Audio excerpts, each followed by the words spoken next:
Louisiana tomorrow. Thank all of you for your prayers and your cards and your thoughtfulness. Jeff and Jamie, they brought us over food for the family. They had a lot of family in over last week. But Roy is headed back to Louisiana tomorrow morning, and Gary Hilberry volunteered to go down with Roy to keep him company, and then Gary will get a plane and come back. So, man, that was just very thoughtful, Gary, to be able to do that. And thank the Lord for Gary, and ask you to pray for his blessing, both of them in travel. I also ask that you be with Roy as he heals and he's going to miss her, and he misses her. He's a little bit lonesome. I guess that's an understatement. But he's been staying with us over the last few nights, and so him going out on Monday is going to leave a little void in our lives as well as the kids. We've enjoyed him, but we understand him going down there as well. So keep Roy in your prayers. John chapter 3, verse 16. Probably one of the most well-known verses in all the Bible, whether we're talking about the Old Testament or New Testament. A few years ago, as time goes very quickly, on a Sunday afternoon in Pittsburgh, Tommy Maddox, who was the starting quarterback for Pittsburgh Steelers at that time, who was actually taken out of the XFL football that Donald Trump and some others had started. And Tommy Maddox had come over, and he started playing for Pittsburgh and done pretty well. The first year he did a real good job. The second year he started to slump a little bit, and then he was injured. And they took him off the field, and in came a young man by the name of Ben Roethlisberger. And that was the very first Sunday that Ben Roethlisberger had taken the field. He had no plans, by the way, of taking the field that day. And before the game had started that day, he had written the words John 3:16 on his brand new white football cleats. And he took the field. And as they would say, the rest is history.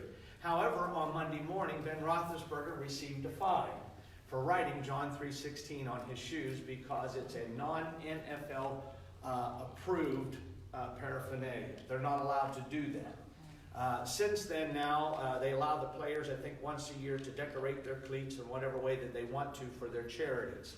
But I'll never forget that Ben Roethlisberger in the television focusing in on his shoes, and he had John 3:16. The lady goes to our church. Her name is Faith. Faith's son is a preacher over in Pittsburgh, and he actually performed the wedding for Ben Roethlisberger and his now wife. And so we've talked about that. One evening up in Pittsburgh, through the CF Foundation, I got the privilege to actually sit and talk to Ben Roethlisberger at a table. And I thought I'd take the time to reprimand him for his behavior of wrecking a motorcycle and getting in trouble in the South. And I said, Ben, when you came out onto the field, I said, you had John 3:16 on your shoes. I said, do you remember that? He said, yeah. Also remember the fine I got. And I said, well, Ben, what happened? I was really appreciative and really proud of you having John 3:16. Then the next thing I know, you're wrecking a motorcycle, you get in trouble in some bar over girl problems, and you just seem to get out of whack. And I'll never forget what he told me. He said, well, one day I was Ben Roethlisberger, the next day I was Big Ben, and I didn't know how to handle it. And I thought about my own life and being young and all the temptations and all the things that distracted me from following God, and I didn't even have a smidgen of the temptations that probably Ben Roethlisberger. So it's always easy for us to look at other people and assume, this, that, and the other. But I was proud of him for having John 3:16. Years ago, cameras would pan the crowd, the football crowds and the basketball crowds, and inevitably someone was holding a sign that said on it, John 3:16. You don't see it as much, but every once in a while it does make an appearance. So of all the verses in the Bible, one's probably people know the most is probably in the Old Testament, the 23rd Psalm, and in the New Testament, John 3:16. But out of both the Old and the New, John 3:16 is the most recognized piece of Scripture in all the Bible. And it's not a very complicated verse. It's really not deep and profound as we look at the verse in and of itself. And yet the meaning and the significance of the verse. And as well as people know it and they quote it and they've memorized it, I've found that a lot of people have never really thought about John 3:16. In fact, they've never even really studied John 3:16. And so what I want to do over the course of the next few weeks, with the exception of the Sunday night that we are in Myrtle Beach, when Lloyd is preaching with us, We're going to look at John 3:16 for the next few weeks. And so I'm going to ask you to start studying it. Maybe come on Sunday night prepared. Before you come, read the verse. Just get reacquainted it. Maybe what comes before, what comes after. The more you prepare yourself, the better the message will connect with you. But I want to look at the verse, and I want to break it down. The very first part of the verse is simply for God. That's all it says. For God. G-O-D. God. Whether we're talking about John 3:16 or John 1, verse 1, or Genesis 1, verse 1, the Bible never goes into any lengthy argument. It never goes into any lengthy debate. The Bible never tries to prove to you that there is a God. But it always assumes the writers, whether John or Moses, whoever the writers are of the Bible, they always assume that you, the readers, will know within your mind there is a God, and then this is his book. I deal with a lot of people, and so do you, particularly in a world that we live in today, are very confused about God. I believe there are a lot of people out there who are searching for God. They're seeking God. But because of all the white noise and all the clutter and everything that's going around, they get confused, and their signals get distracted, and they just begin to get frustrated because they hear all these different people saying different things. And I really think it really stems down to us. If we're going to introduce people to God, we had better know God ourselves. And I've said this over and over again. You can't introduce someone when you don't know who they are. You just can't. And so a lot of times as Christians, we've never really settled in our mind. We've never sat down and taken the time to think about who this God is that we worship and we've dedicated our lives to, that we put our hope in, put our trust in. I don't know how many. I've tried to think about it, I've tried to count, but I don't know. I have no idea of how many funerals I've done. But doing funerals on a regular basis, it really constantly reminds me that life is short. And I thought about today, even as I was evangelizing with this beautiful lady down south of here, dying of cancer, 59 years old, highly intelligent woman, but has no relationship with God. And she says, I think there is a God, but I don't know. I don't know if I can work it out with him once I meet him. I just don't know. And she said, and I know it's going to be very difficult for me because I can't see him, I can't touch him, I can't feel him. And so in the last stages of her life, she is contemplating, probably now more than ever before, this God of the universe.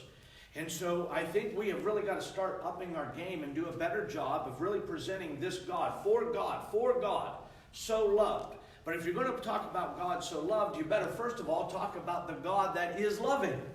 For God, this self-existing one, this eternal one. And in John 8, Jesus will come on the scene.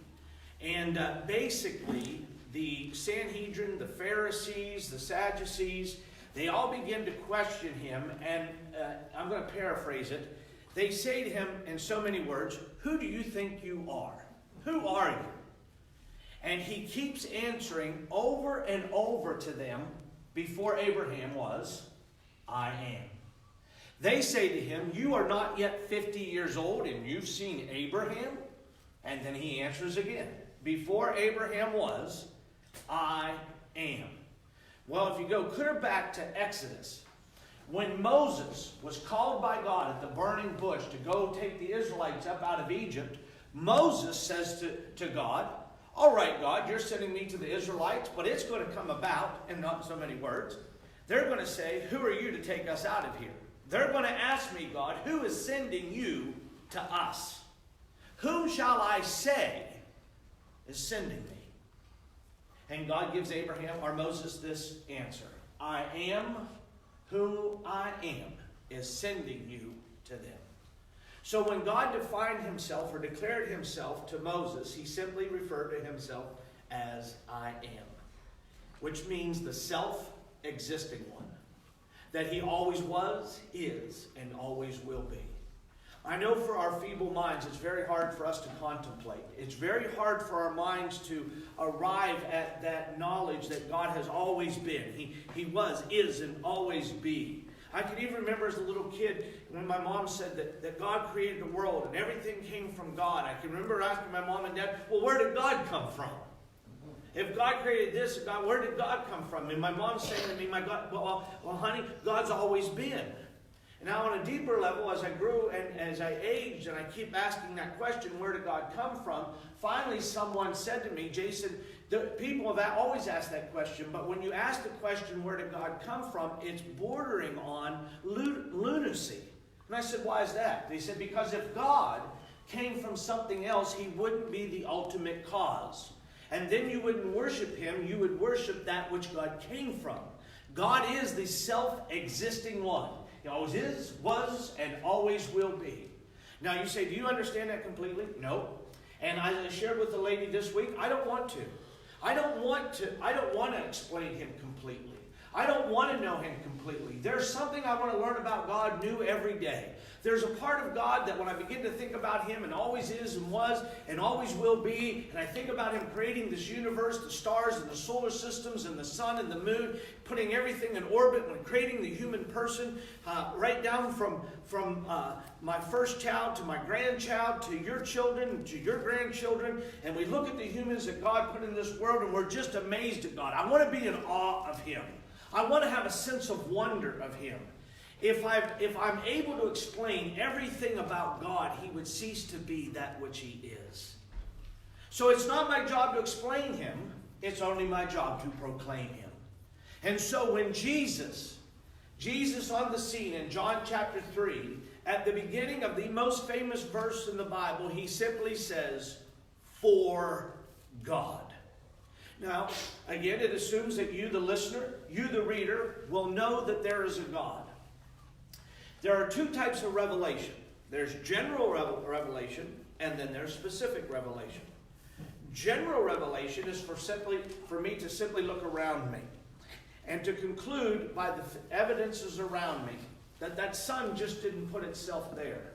The stars didn't put themselves there. The moon, the solar systems beyond solar systems, from everything to a human to the humpback whale. It just didn't happen by mistake. And so even if I begin to take the rules such as logic or the rules of science, and one of the rules of science says for everything there's equal or greater cause behind it. And so we understand that everything that there was a cause behind that made that thing happen.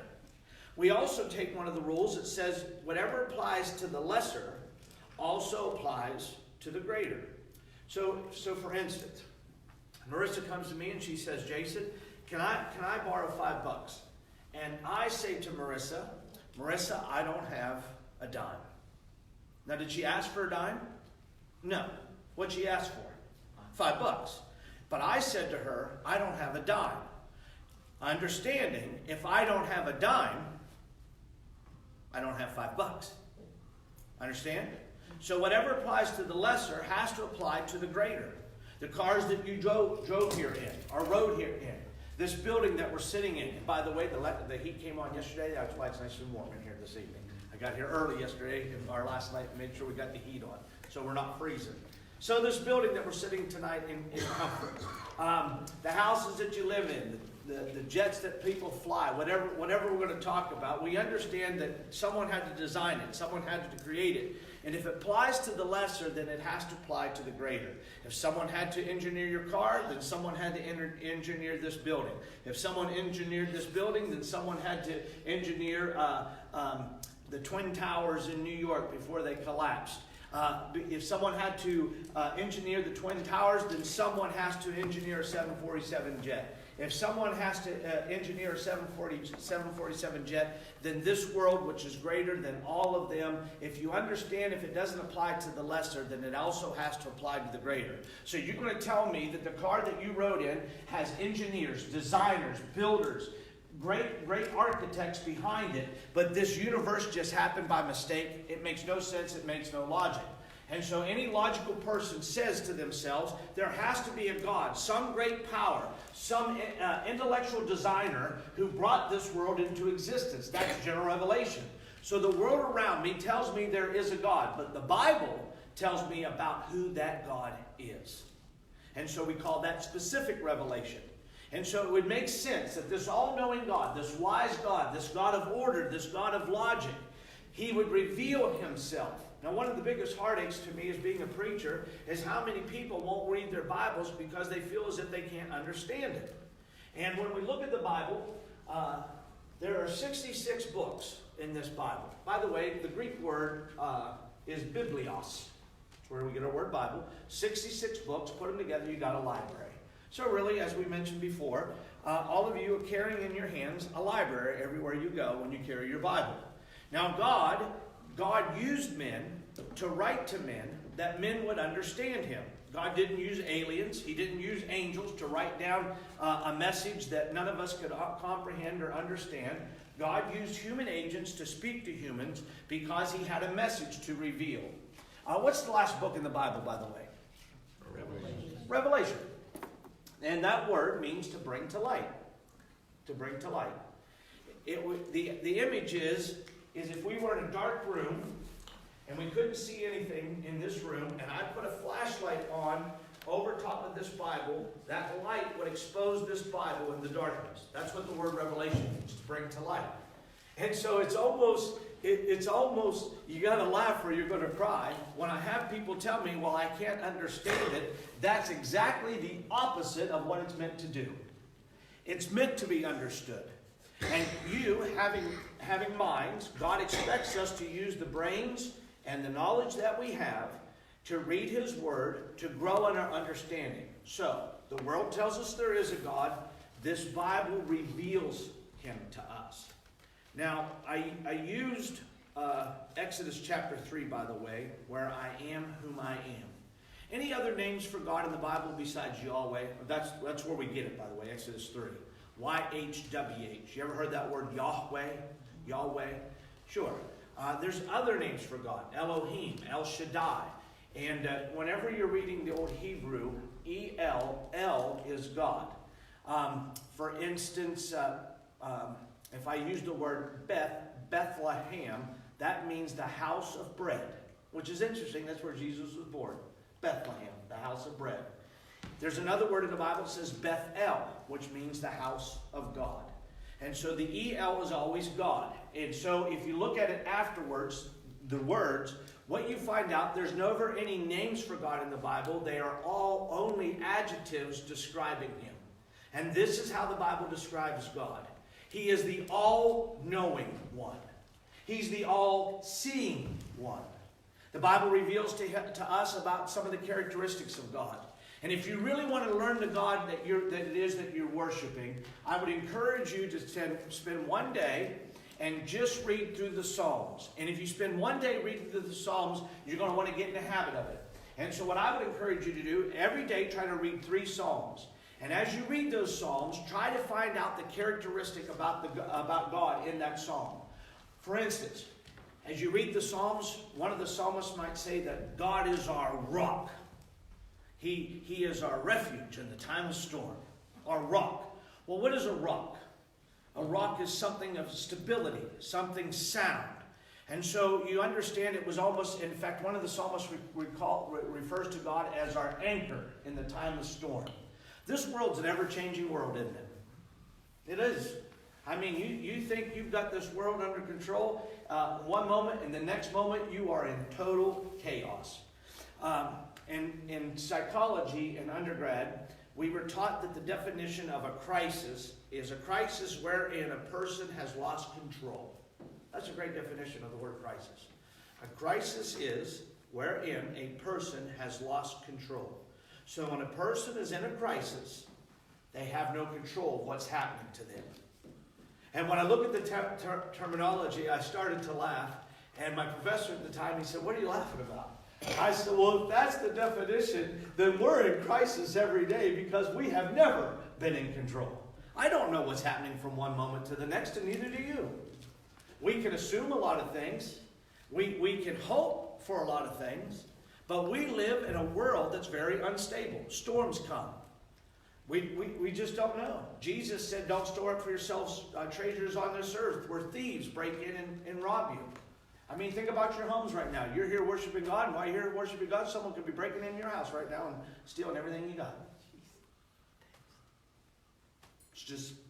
We already did that. Yeah. Things. So easy come, easy go. So this world's ever changing, and yet the Bible always refers to God as He is a constant. So when your lives are unstable, He is stable. When your lives are unsecure, He's secure. When you are sick, He's the God of healing. And by the way, He's called the God of salvation, and that He brings to us mental and emotional and spiritual well-being. And so if you want to just read through the Psalms, it describes these characteristics of God. Our God is a merciful God. I don't like the word humanity, and I've tried to remove it out of my vocabulary. Because when I look at humans and the way that humans treat other humans, I don't want to treat humans the way I see other humans treat humans. That's humanity. And humanity will change. Social norms change on a daily basis. At one time in Nazi Germany, the norm was okay to kill Jews. That's their humanity. I don't want humanity.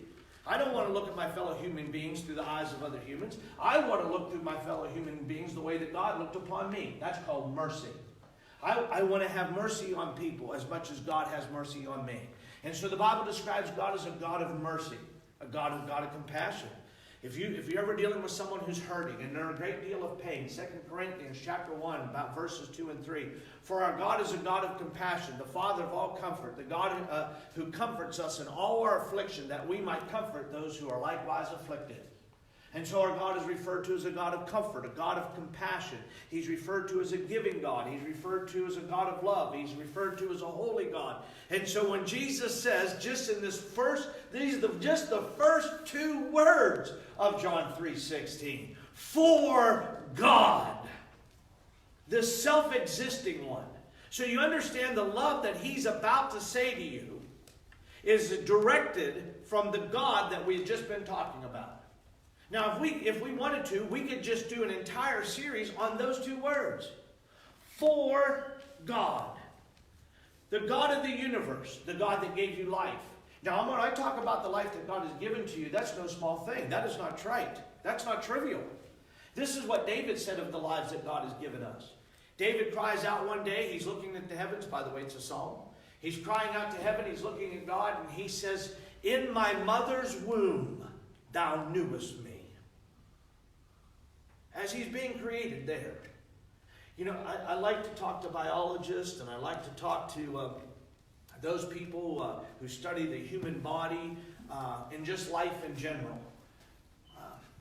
You're all adults here. You think about the man's seed and the woman's egg, and that seed and that egg connecting, and out of that seed and out of that egg comes human life.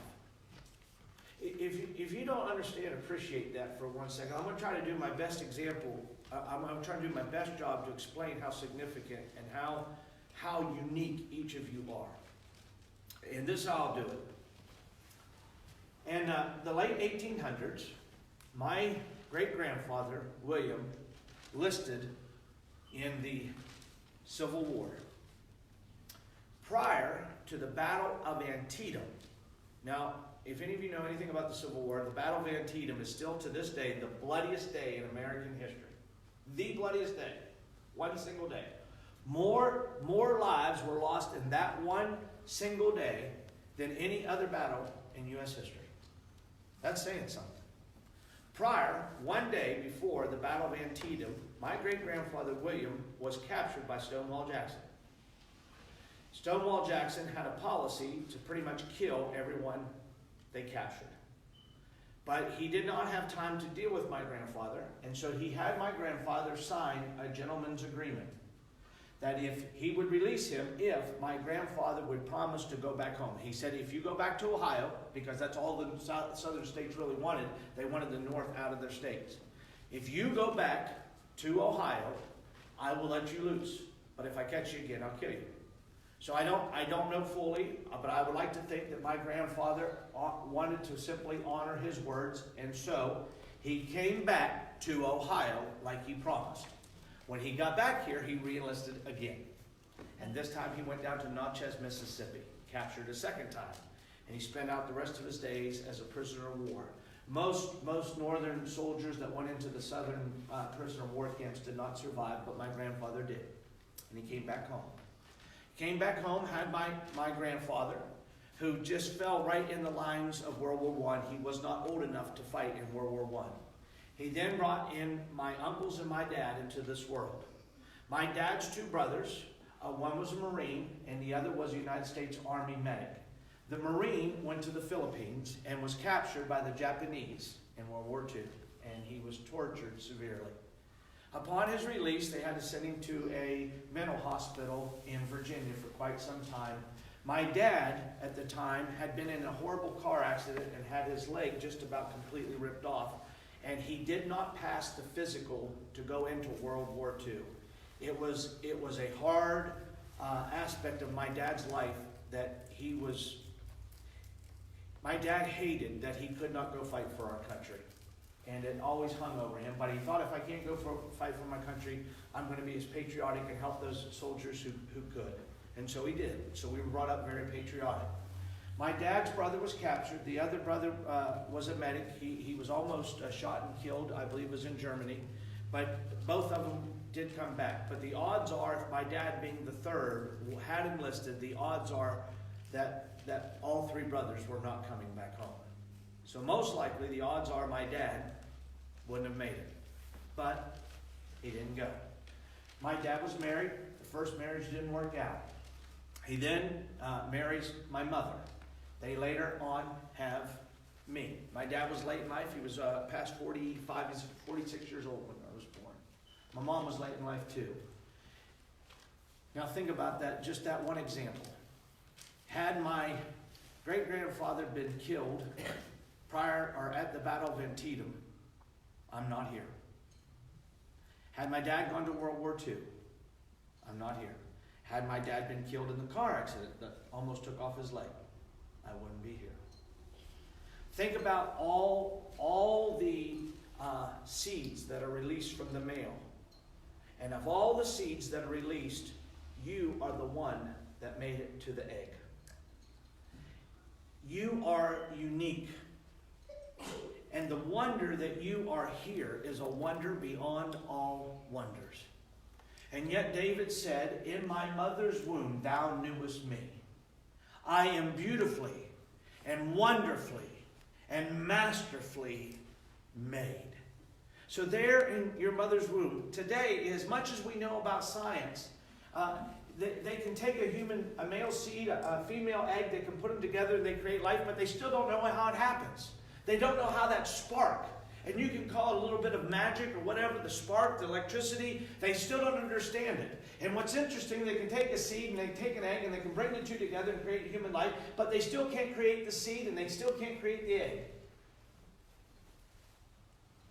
And so human life still escapes us. It still baffles us.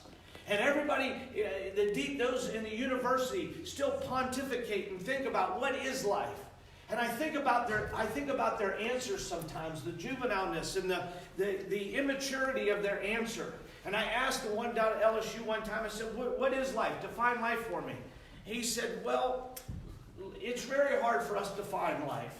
I said, Webster's dictionary defines it as anything that reproduces or gives off waste. I'll never forget that answer. That's what look it up. Webster's, if you reproduce or you give off waste, for those who don't understand what I'm saying, you can go to the bathroom, you're alive. But if you don't reproduce or don't go to the bathroom, according to Webster, you're not a living thing. That's not what life is. Jesus said, I am life. For God. The so loved doesn't mean a thing until you recognize the God that Jesus is talking about. The God that simply in 6 days said, let there be light, and there was. The God that created the sea animals and the land animals. The God that put the sun where it's at, the moon where it's at, the stars where it's at. The God that created our ancestor, Adam and Eve. The God that created the flood. The God that delivered the Israelites up out of Egypt. The God that made King David the king of all of Israel. The God that delivered Daniel from the lions. The God that brought Jesus back from the grave. For God. So this is no small thing that we're dealing with. It's that God, that very God, the self-existing one that brought the Israelites up out of Egypt, the God that sent the 10 plagues, the God that led Moses, that led the Israelites, that God, for God, so loved. Now listen, there's a whole lot more words to that verse, but that's just the first two. If we didn't have the rest of that, there's enough sense of wonder in those first two words that would cause you to say, you know, I want to know more about Him. I want to learn more about this God. See, when we come every Sunday morning, or in our case, Sunday evening, and you left your home, and now we're headed into December in Northeast Ohio. And tonight it's chilly. It's cold out there. Went out yesterday morning, and there was a cool breeze, and you could just feel winter in the air. On Friday evening, I came home from school and from teaching, and I went out to the woods, and I climbed up in my deer stand. And for those who've never done it, you may have a hard time understanding this, but I've had some of my most intimate times with God out in the woods. I've climbed up in that deer stand. For you, it might have been on a bicycle. For you, it might be inside of a lift, a high lift, or driving in your car, wherever it is you're working. For me, I go out there and get in that tree stand, and I can just have quiet time, alone time, and pray. And so Friday, I'm out there, and I thought to myself, you know, man, even if I don't see anything today, I've had a great intimate evening, and I just needed that alone time with God Friday night, and I had it. It was wonderful. And so Saturday, I told Renee, I said, tomorrow afternoon, about 3 o'clock, I'm going to go head out in the woods again. I'm going to sit in that deer stand. And I went out there, and I really had in my mind, I just wanted to be alone with God for a little bit. And that's kind of what I had on my mind. And so I get to my deer stand, I get all situated, and I drop my glove. And so my glove, and I was like, well, that's the kind of night it's going to be. You know. So my glove's on the ground, and I stick my glove in there, and I said, all right. Started to have my prayer. And I look up, and a doe runs in. Just a pretty little doe. And she was just right out of shooting distance, but she's really close to where I could watch her, but I can't shoot her. And I wasn't going to shoot her anyway, because this year I thought I'm going to wait for a buck. And then right behind her, a monster. Big old buck come in. And my heart is about to come through my chest. And I'm talking to myself, just calm down. Just calm down. Calm down. He's there. We can watch him. They don't know you're here. We're good. And the next thing I know, a 10-point buck comes in, right behind the monster. And then up over the hill, another buck comes in. Now, he was a little bit bigger than 10, but I didn't know how many horns he had. And I'm not sure, but last night, I think the bucks of Columbiana County had a meeting in my backyard. And they had a prayer meeting last night, and they were in that prayer meeting for quite some time because they were just out of range, because I wanted to bring down terror from this guy on them. But they stayed over there that whole night for about 45 minutes to about an hour. I don't know how much time had gone by. I watched these bucks chase that doe. And the whole time, they're just out of range. I had one come in that I could have probably taken, but I wanted that big boy. And so I watched it the whole evening, and eventually they disappeared into the woods, and I never could get a shot. I got down and went home. And the amount of adrenaline that was going through my body last night was unreal. And last night, I'd fall asleep, and I would dream that these deer were up on a hill taunting me. And in my dream, I can remember myself, I see you, I see you, I see you. And I was a little bit frustrated about not getting that buck. And I've probably hunted now for 32 years. And I've got some nice bucks, not the monster that I want, but I've got some nice ones, got a doe every year. But I remember commenting on Friday, I thought, even if I don't see a buck, it was okay because I got to worship God. And then Saturday night, I was a little frustrated I didn't get a buck. And I thought, boy, just like that. Friday you were content to worship God, and tonight you're all hyped up and aggravated because you didn't get it. Now, are you content to just worship God, or do you have to have something to make your life worth value? For God. If nothing else, God. God. But it doesn't stop there. The next two words is so loved. I'm going to end up tonight with this. I had a young girl by the name of Andrea come to me many years She asked me this question. I want you to think about it. How would you answer her? She said, Jason, I know that God loves the world and I know He loves the church. But how do I know that He loves me personally? How do I know He loves me personally? And so I wonder even about you. Because all of us at times can feel unlovable. Now we're going to deal with that, and I hope you come back next week. But if you were going to answer Andrea, and you had to make that answer to someone, how would you answer that? God loves the world. God loves the church. But how do I know that He loves me personally? For God so loved the world, He gave His only begotten Son, that whosoever believeth in Him should not perish, but have everlasting life. Let us pray.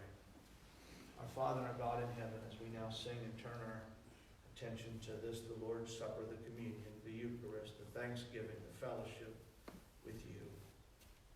Father, we sing unto you and give you praise and glory. In Jesus' name, amen. We're going to sing a song this evening. What did I tell you?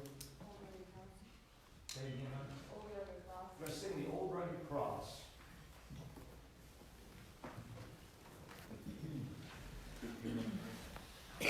Marissa's going to bring it up on the screen. Again, for those of you who may not be able to see it there, I'm pretty sure it's in the hymnal.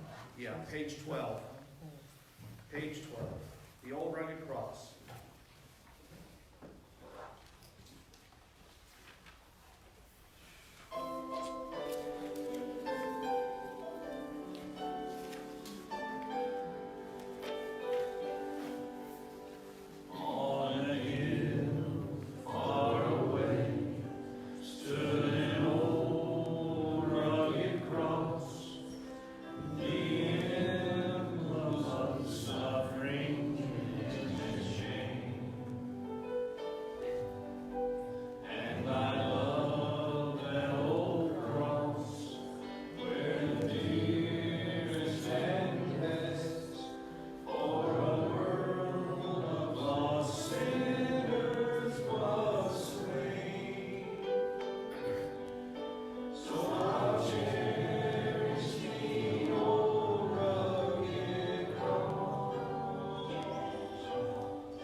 Remember, as we take this evening, Tom, will you come and help me?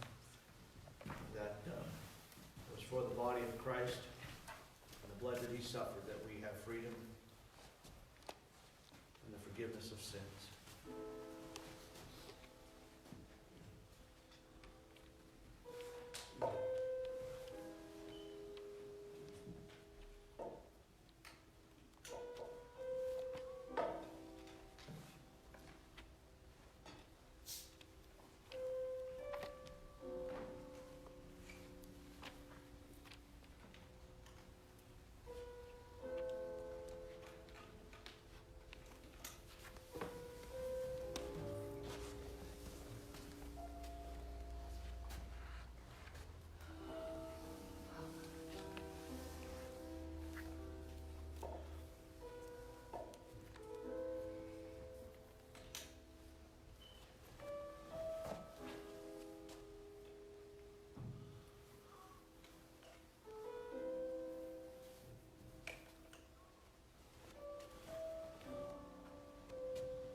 I'm so sorry.